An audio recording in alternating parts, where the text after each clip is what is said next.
اب وہ آخری رکوع جس کے اوپر میری الگ سے ایک ویڈیو موجود ہے، اللہ تعالیٰ کی حضرت عیسیٰ ابن مریم سے یہ بڑی سخت گفتگو ہے، یہ کلائمیکس ہے چونکہ سورت کا۔ وَإِذْ قَالَ اللَّهُ يَا عِيسَى ابْنَ مَرْيَمَ، اور یاد کرو وہ وقت کہ جب عیسیٰ ابن مریم سے اللہ تعالیٰ فرمائے گا، یعنی گویا کہ یہ ہو چکا پاسٹ ٹینس کے سیگے میں، جس طرح پاسٹ ڈیفینٹ ہے اسی طرح سمجھ لو یہ مستقبل ڈیفینٹ ہے، ہو چکا۔ أَأَنْتَ قُلْتَ لِلنَّاسِ اتَّخِذُونِي وَأُمِّيَ إِلَٰهَيْنِ مِن دُونِ اللَّهِ، کیا تو نے لوگوں سے کہا تھا کہ تجھے اور تیری ماں کو اللہ کے سوا معبود بنا لیا جائے؟ اس میں پتہ چل گیا من دون اللہ کون ہو گیا؟ عیسیٰ ابن مریم بھی اور ان کی والدہ بھی، اولو العزم پیغمبر بھی 5 میں سے، اور اولیاء کی سردار بھی یعنی ان کی والدہ بھی۔ جی من دون اللہ بت ہوتے ہیں، بت بھی ہوتے ہیں، فرشتے بھی ہوتے ہیں، جن بھی ہوتے ہیں، پیغمبر بھی ہوتے ہیں، جب لوگ انہیں اللہ کے مقابلے پہ کھڑا کر لیں، ورنہ پیغمبر جو ہے وہ حزب اللہ ہے، لیکن جب اللہ کے مقابلے پہ آئیں گے تو توحید تو ننگی تلوار ہے۔ قال سبحانک، انہوں نے کہا اے اللہ تو پاک ہے۔ کیا لطیف اشارہ ہے، اب یہ ہم ترجمہ نہیں کر سکتے یہاں پہ، اس کے اندر کیا قیامت مصبر ہے کہ اے اللہ غلطیوں سے تو صرف تو پاک ہے، یعنی لغزش کا احتمال تو موجود ہو سکتا ہے کسی انسان کے اندر، پاک تو صرف تو۔ ما یکون لی ان اقول ما لیس لی بحق، مجھے کب شایع تھا اس بات کا، میں کیسے اہل ہو سکتا ہوں کہ میں ایسی بات ان سے کروں جس کا مجھے کوئی حق حاصل نہیں۔ سورہ آل عمران میں نہیں آیا کبھی ایسا نہیں ہوا کہ ہم کسی پیغمبر کو کتاب اور حکمت دے کے بھیجیں اور وہ لوگوں سے یہ کہنا شروع کر دے کہ لوگوں میرے بندے بن جاؤ، بلکہ وہ تو یہی کہے گا کونو ربانیین، اللہ والے بن جاؤ، ربانی بن جاؤ۔ اللہ فرماتا ہے پیغمبر کی بھی جرت نہیں ہے، تو کہیں گے اے اللہ تو پاک ہے، مجھے کب شایع تھا کہ میں وہ بات کروں جس کا میں اہل ہی نہیں ہوں۔ ان کنت قلتہ فقد علمتہ، اگر میں نے کوئی ایسی بات کی ہے تو تیرے علم میں تو ہوگی۔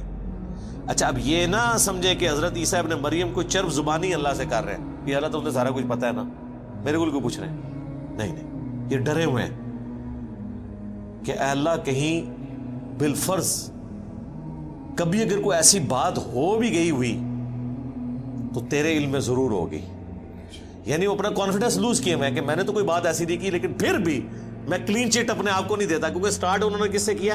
سبحانک، پاک تو صرف تو ہے۔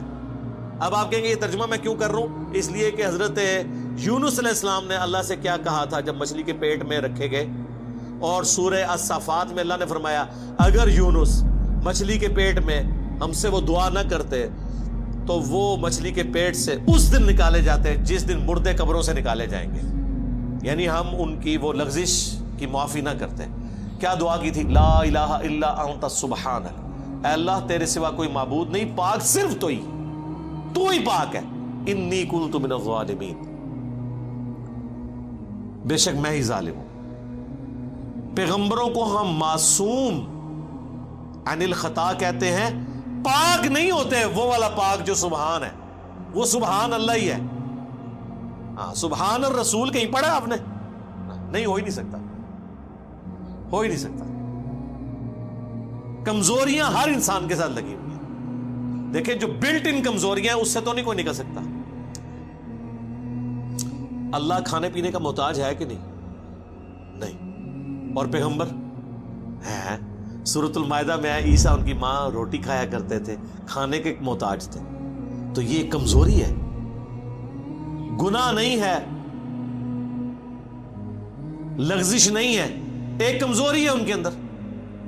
پاک صرف اللہ کی ذات ہے، پیغمبر معصوم ہے، پاک نہیں ہے۔ اب دیکھیں اللہ تو پاک ہے، مجھے کب شایع تھا؟ بالفرض اگر میں نے کوئی بات کی بھی ہے تیرے علم میں تو ہے، تعلم ما فی نفسی ولا اعلم ما فی نفسک، تو جانتا ہے جو کچھ میرے جی کے اندر ہے اور میں نہیں جانتا کہ تیرے جی میں کیا ہے۔ یہ ہے وہ ڈر کہ اللہ تو نے اب کیا فیصلہ کیا ہوا ہے، یہ جو میری پرسش ہو رہی ہے تو اب کرنے تو کیا جا رہا ہے، مجھے نہیں پتا، تقدیر کا کیا فیصلہ ہے وہ تیرے علم میں۔ یہ کون کہہ رہا ہے؟ پیغمبر، اولو العزم پیغمبر۔ تو بابے تے شاہی کوئی نہیں سرکار. ایک کہ اندر جناب وہ شیخ عبد القادر جیلانی فرمایا میں تے جنت ہی نہیں جانا جب تک سارے مرید نہ لے جان. اور سرکار اتنے تمہیں کھنگن نہیں دینا کسی نے. اتنے تے پیغمبر دیکھ رہو وہ بھی کہہ رہے ہیں یا اللہ تو پاک ہے. کیتا کچھ بھی نہیں, پچھلے نے کیتا ہے. جواب دے حضرت عیسیٰ ابن مریم ہو رہے انک انت علام الغیوب, بے شک غیبوں کا جاننے والا تو ہی ہے. دیکھ لے علم غیب بھی کلیئر ہو گیا. مجھے نہیں پتا تیرے جی میں کیا ہے, تجھے پتا ہے, اور پھر الٹیمیٹلی پتا تو تجھے ہی ہوگا. مجھے تو اتنا ہی پتا چلے گا جتنا تو وہی کے ذریعے بتائے گا. عالم الغیب تو صرف تو ہے. ما قلت لهم الا ما امرتنی, میں نے تو صرف ان سے وہی کچھ کہا تھا جو تو نے مجھے حکم دیا تھا. امرتنی بھی, میرے ساتھ جو حکم تو نے نازل کیا, ان اعبدوا اللہ, کہ عبادت کرو اللہ کی, ربی و ربکم, جو میرا بھی رب ہے اور تمہارا بھی رب ہے. میں نے تو توحید کی بات کی, اپنا رب بھی تجھی کو مانا اور اسی کی تبلیغ اپنے ماننے والوں کو کی. وَكُنْتُ عَلَيْهِمْ شَهِيدًا مَا دُمْتُ فِيهِمْ, اور اے اللہ میں اس وقت تک ان پر گواہ تھا جب تک کہ میں ان کے اندر رہا. فَلَمَّا تَوَفَّيْتَنِي, اور جب تو نے مجھے پورا کر دیا. میں اپنا ترجمہ یہ نہیں کر رہا کہ تو نے مجھے موت دے دی, کیونکہ سورۃ النساء میں واضح طور پر اور سورہ آل عمران میں اشارتاً موجود ہے کہ آپ کو زندہ اٹھایا گیا. باقی تفصیل کے لیے میری وہ ویڈیوز دیکھ لیں, حیات مسیح اور نزول مسیح. جب تو نے مجھے اٹھا لیا, کنت انت الرقیب علیہم, اس وقت تو ہی ان پر گواہ تھا. یعنی میں حاضر و ناظر کوئی نہیں تھا وفات کے بعد. یہ کہتے ہیں نا جی اللہ کے نبی علیہ السلام مدینہ شریف میں قبر میں ہے, لیکن وہاں بیٹھے ہوئے ہمیں دیکھ رہے ہیں, یہاں پہ موجود نہیں ہے لیکن دیکھ رہے ہیں. لیکن عیسیٰ ابن مریم کہہ رہے ہیں کہ جب تو نے مجھے اٹھا لیا میں ان پہ گواہ بھی نہیں تھا. وَأَنْتَ عَلَىٰ كُلِّ شَيْءٍ شَهِيدٌ, اور تو ہی ہر بات پہ گواہ ہے. یعنی عقیدہ حاضر و ناظر بھی کلیئر کر دیا. کوئی پیغمبر حاضر و ناظر نہیں ہے. ہمارے نبی کے بارے میں سورۃ القصص میں آیا, نبی جب ہم نے موسیٰ علیہ السلام کو پکارا کوہ طور پہ, نہ تو آپ وہاں موجود تھے اور نہ آپ دیکھ رہے تھے, نہ آپ شاہد تھے, نہ فزیکلی موجود تھے نہ شاہد تھے, نہ حاضر تھے نہ ناظر تھے. یہ اللہ کی کوالٹیز ہیں کہ وہ ہر چیز کا احاطہ کیے ہوئے اپنے علم سے. یہ سیم الفاظ ہیں جو بخاری مسلم میں نبی علیہ السلام نے اپنے ساتھیوں کے بارے میں بولے ہیں کہ بخاری مسلم دونوں میں حدیث موجود ہے, میرے حوض کوثر پہ میرے اصحاب لائے جائیں گے, میں کہوں گا اصحابی اصحابی, یہ تو میرے ساتھی ہیں.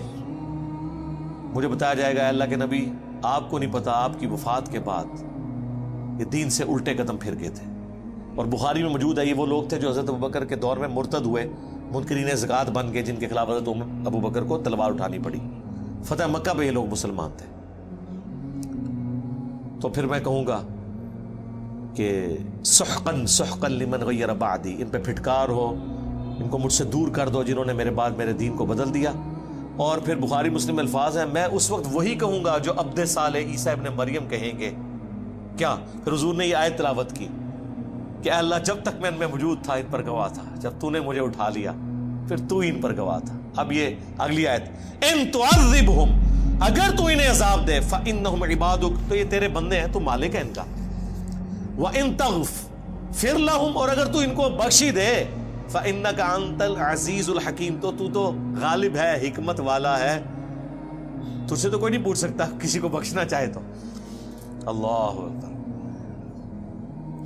اس بات کو کرنے کی ضرورت کوئی نہیں تھی, لیکن اس ایک جملے نے مسلمانوں کا عقیدہ کلیئر کر دیا.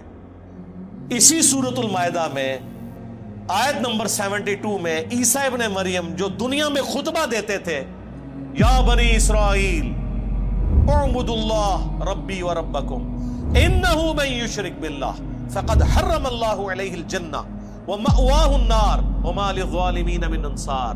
اے بنی اسرائیل اولاد یعقوب, عبادت کرو اس رب کی جو تمہارا بھی رب ہے میرا بھی رب ہے. بے شک جس نے اللہ کے ساتھ شرک کیا, اللہ نے ایسے شخص پہ جنت حرام کر دی ہے اور اس کا ٹھکانہ آگ ہے اور وہاں اس کا کوئی مددگار نہیں ہوگا. یہ بات جو حضرت عیسیٰ ابن مریم دنیا میں اپنے ماننے والوں کو بتاتے رہے, قیامت کے دن وہ اپنی بات بھول جائیں گے؟ اس جملے سے تو یہی لگ رہا ہے کہ اے اللہ اب یہ تیرے بندے ہیں, چاہے انہیں عذاب دے چاہے انہیں تو بخش دے. جبکہ دنیا میں تو عیسیٰ ابن مریم یہ کہہ کے گئے تھے جو مشرک ہے اس کا ٹھکانہ جہنم ہے, اس پہ جنت حرام ہے, یعنی بخشش کوئی نہیں اور کوئی مددگار بھی نہیں.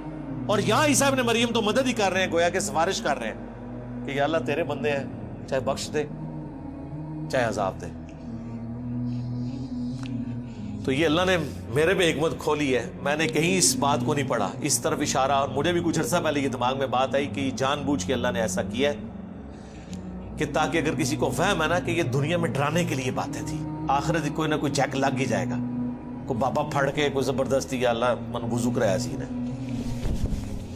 تو انہوں نماز نہیں آتی تو وضو نے کہ کرایا ہونا اے بے تے پڑھتے رہے, عربی سیکھی نہیں ہوئی. تو اللہ نے یہاں کلیئر کر دیا کہ اولو العزم پیغمبر جو 5 ہیں سورۃ الاحزاب اور سورہ شورى میں, محمد رسول اللہ, ابراہیم خلیل اللہ, موسیٰ کلیم اللہ, عیسیٰ روح اللہ اور نوح علیہ السلام علیہ السلام اجمعین. اگر وہ اولو العزم پیغمبروں میں سے ایک پیغمبر عیسیٰ ابن مریم اپنے ماننے والے مشرکین کے لیے بھی قیامت کے دن شفاعت کرے گا یہ کہہ کے کہ اللہ تیرے بندے ہیں, اب اتنے جلال میں شرک کے اندر یہ چھوٹی سی بات بہت بڑی سفارش ہے, اس کے اوپر ذرا توجہ کریں. اس میں تو جواب یہ ہونا چاہیے تھا کہ عیسیٰ تجھے نہیں پتا کہ مشرکی کیسے تم سفارش کر رہے ہو, لیکن یہ اس لیے وہ کریں گے, اور اللہ نے قرآن میں ہمیں پہلی فلم چلا دیا ہے کہ اگر عیسیٰ ابن مریم بھی سفارش کرے کسی مشرک کے لیے تو سفارش قبول نہیں ہونی, تو بابے تے شاہی کوئی نہیں کہ کسی نو باؤں بڑھ کے جنت اس لے جان گے, یا کلیم کرو کہ عبد القادر جیلانی یا تمہارے جو بڑے بڑے بابے کلیم کیے ہوئے ہیں, اور تم تو ان بابوں کے بارے میں یہ کہتے ہو کہ یہ بابے تو کسی صحابی کے گھوڑے کی قدموں کی خاک جو اس کے ناک میں بیٹھتی ہے اس کے برابر نہیں ہے, تو پیغمبروں کا تو ذکر ہی نہ کرو, وہ تو اللہ کے چنے ہوئے بندے ہیں, وہ تو مخلص ہیں. باقی تو صحابہ تو زیادہ زیادہ مخلص ہو سکتے ہیں, مخلص تو نہیں ہے نا, مخلص ہیں اللہ کے لیے اخلاص شو کرنے والے, مخلص تو صرف انبیاء ہیں.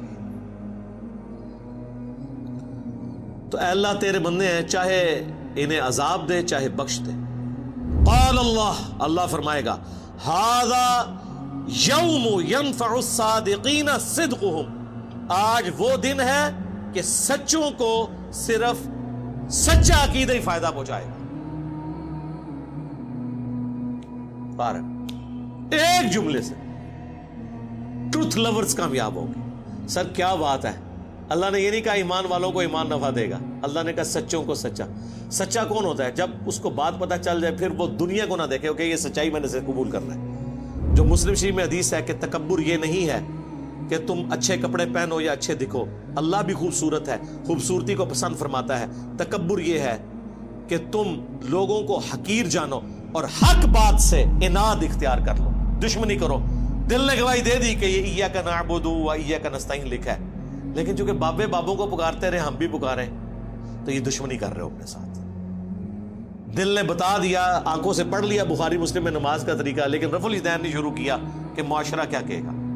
ہاں 11ویں کھاتے رہے عبد القادر جیلانی کے نام کی, لیکن عبد القادر جیلانی نے جو نماز کا طریقہ اپنی اس کتاب میں لکھا جس کو خود چھاپ رہے تھے, رکوع میں جاتے وقت اور رکوع سے اٹھتے وقت رفع الیدین, اس پہ عمل نہیں کیا. میں نے تو آج تک کسی 11ویں میں نہیں دیکھا کہ شیخ عبد القادر جیلانی کی کتاب سے نماز کا طریقہ پڑھ کے بتا دیں. وہ کہتے نہیں وہ تو اور فقہ کے تھے, ہم اور فقہ کے تھے. اس کا مطلب ہے کہ آپ کا پیران پیر اس فقہ پہ عمل کرتا تھا جو نبی علیہ السلام نے طریقہ چھوڑ دیا ہوا تھا. تو جس پیر کے علم الغیب کا, آپ تو کہتے ہیں آپ کا پیر آپ کے ساتھ ہوتا ہے, جس کے علم کا یہ لیول ہے کہ اس نے پوری زندگی نماز ہی وہ پڑھی ہے جو حضور نے ختم کروا دی تھی, جنہی نماز ہی غلط سی, انہیں تو انہوں کے دینا ہے. لیکن ایسا نہیں ہے نماز تو آڑی غلط ہے. شیخ عبد القادر جیلانی تو اس کتاب میں بخاری مسلم کے حوالے لکھتے ہیں, ہر بات میں لکھتے ہیں, بخاری میں ہے, مسلم میں ہے, ابو داؤد میں ہے, ترمذی میں ہے. حقیقت بات ہے اگر کوئی بزرگ ہیں نا واقعی تو وہ یہ لوگ ہیں جو امت کا ایسا کام کر کے گئے کہ چاہے کوئی صوفی ہے چاہے کوئی عالم ہے. اب امام غزالی دیکھ لیں, وہ عبد القادر جیلانی سے بھی آلموسٹ سمجھ لیں 100 سال پہلے کے ہیں, وہ بھی اپنی کتابوں میں بخاری مسلم کے حوالے لکھتے ہیں.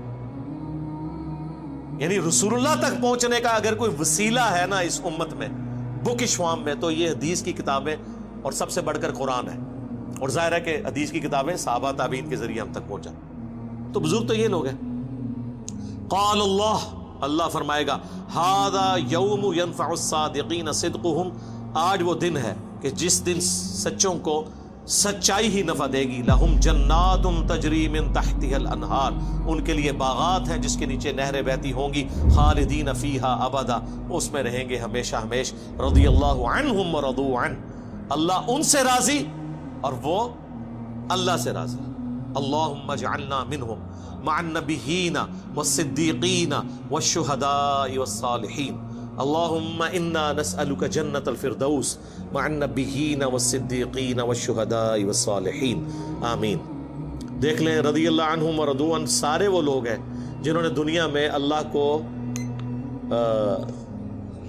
راضی کر لیا، اس کے پیغمبروں کی پیروی اختیار کر لی. ذالک الفوز العظیم، یہ ہے بڑی کامیابی. یعنی دنیا میں تو لوگ کامیابی سمجھتے ہیں کہ بہت زیادہ دولت کما لی، بہت بڑا سٹیٹس حاصل کر لیا، بہت زیادہ فالوور ہو گئے، کسی کے بہت زیادہ مریدین ہو گئے، چاہنے والے ہو گئے. دنیا میں ایک شخص فٹ پاتھ پہ لاوارث مر جائے، اس کی لاش کا دفنانے والا بھی کوئی نہ ہو، لیکن اس نے زندگی اللہ کے لیے گزاری ہے، اسے کوئی فرق نہیں پڑتا، وہ اللہ کی جنتوں میں پہنچ چکا. رومن امپائر کی بیٹل فیلڈز کے اندر جو صحابہ تیل کے کڑاہوں میں روسٹ کیے گئے، وہ روسٹ ہوتے ہی جنت میں پہنچ گئے. صحیح بخاری میں موجود ہے نا، جعفر طیار جو حضرت علی کے بھائی تھے، غزوہ موتا میں ان کے 2 بازو کٹ گئے تھے. حضور نے فرمایا اللہ نے اسے جنت میں 2 پر دیے ہیں، اسی لیے ان کو طیار کہا جاتا ہے. طیارہ اردو میں بھی لفظ استعمال ہوتا ہے نا، عربی کا، اڑنے والا، اور وہ جنت میں اڑ رہے ہیں. ادھر بازو کٹے ہوئے ہیں اور ادھر جنت میں. سبحان اللہ. ذالک الفوز العظیم، یہ ہے بڑی کامیابی.